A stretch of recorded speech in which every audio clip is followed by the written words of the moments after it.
At least meron ng Pilipinas, hindi na nabok yan.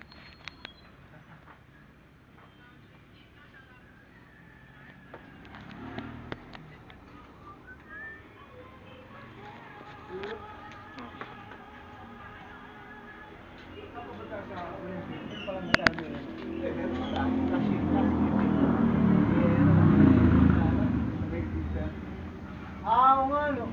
Olympic ba yun? Yung mga boxer, meron akong sure na bronze. Kain tayo, kakain.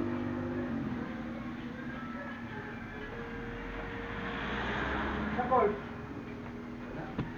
Yung babae natin? Kasi ano yung baba, yung bata. Malasing. Galing mo. Hindi, mahal yun.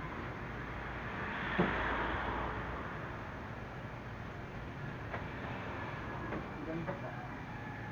Alam mo nga yung boxing sa Olympic na. Meron isang dalawa transgender.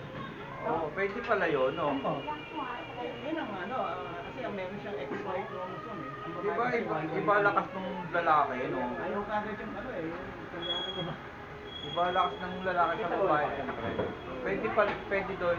Pwede ba yun? Yeah? Di ba yun? Eh, sabi niya ano, nung Olympic, sa passport, babae.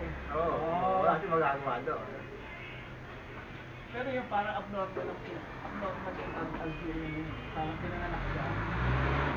Kulang develop yung DNA niya. Lalaki talaga siya dahil wala naman siya matres. Oo. Parang yung hindi, imbis na lumabas, tulog lang. Parang pepe lumalabas. Pero lumalabas. Eh, siguro may ihi din doon. Ayaw i-reveal eh, pero makikita mo naman talagang ano. Panoorin mo. Pwede niya sa atin, saka Pero yun, lumalabas ka na ano, hindi mo mapaniwala. sa pagka nag-DNA ka at meron kang XY chromosome, lalaki ka. Pag babae, YY. Pero nagkaalak siya eh. Eh, di, yun, iba yun. Ito, wala naman anak, wala naman matres. Hindi, lalaki siya. Lalaki.